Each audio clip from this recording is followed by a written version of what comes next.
Good luck ಹೇಳಿದ್ದೀನಿ, launch ಮಾಡಿದ್ದೀವಿ trailer. ಬಹುಶಃ ಒಳ್ಳೆ ಫಿಲಮ್ ಬರುತ್ತೆ ಅಂತ ಅನ್ಕೋಬೋದು. ನಾವು ಲಾಂಚಿಂಗ್ ನೋಡಿದ ಪ್ರಕಾರ, ಟ್ರೈಲರ್ ಲಾಂಚ್ ಪ್ರಕಾರ ಚೆನ್ನಾಗಿದೆ. ಎಲ್ಲರೂ ಒಳ್ಳೆ ಆ್ಯಕ್ಟನ್ನ ಮಾಡಿದ್ದಾರೆ ಅನ್ನೋ ಒಂದು ನಂಬಿಕೆ, ಭರವಸೆ ಬರುತ್ತೆ. ಸಕ್ಸಸ್ಫುಲ್ಲಾಗಿ ಆಡಿಯನ್ಸ್ಗೆ ಇಷ್ಟ ಆಗೋ ರೀತಿಯಲ್ಲಿ ಆಗುತ್ತೆ ಅನ್ನೋ ಒಂದು ಭರವಸೆಯಿಂದ ನಾನು, ನಮ್ಮ ನಾಗೇಂದ್ರ ಪ್ರಸಾದ್ ಮತ್ತು ಸಚಿನ್ ಬೇರೆ ಸೇರ್ಕೊಂಡಿದ್ದಾನೆ. ನಿಮ್ಮ ಹೆಸರು ಮಾತಾಡಿದ್ರು ಚೇತನ್ ರವಿ.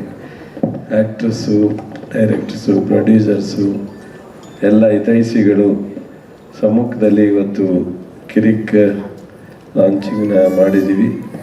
ಇನ್ನು ಮುಂದೆ ಆದಷ್ಟು ಬೇಗ ಚಿತ್ರ ಒಂದು ಸ್ಟುಡಿಯೋಗಳಲ್ಲಿ ಹೊರಹೊಮ್ಮಿ ನಾನು ಮತ್ತೊಮ್ಮೆ ಶುಭವನ್ನು ಹಾರೈಸಿ ಇಲ್ಲಿ ಹೆಚ್ಚು ಭಾಷಣ ಮಾಡೋದೇನೆಲ್ಲ ಒಳ್ಳೆಯದಾಗಲಿ ಅಂತ ಶುಭ ಹಾರೈಸ್ತು. ಸ್ವಾದಿಷ್ಟತೆಯ ಸ್ವಾದ, ತಾಜಾತನದ ಆಹ್ಲಾದ, ಉತ್ತಮ ಆರೋಗ್ಯ ಮತ್ತು ಹೆಚ್ಚಿನ ರೋಗ ನಿರೋಧಕ ಶಕ್ತಿಯ ವೃದ್ಧಿಗೆ ಈಗ ನಿಮಗೆ ಸಿಗುತ್ತಿದೆ ಉತ್ತಮ ಗುಣಮಟ್ಟದ ಪೌಷ್ಟಿಕಾಂಶ. Shri Vaidik millet health mix. ಇದು ಸಿರಿಧಾನ್ಯಗಳ ಸಂಪತ್ತು.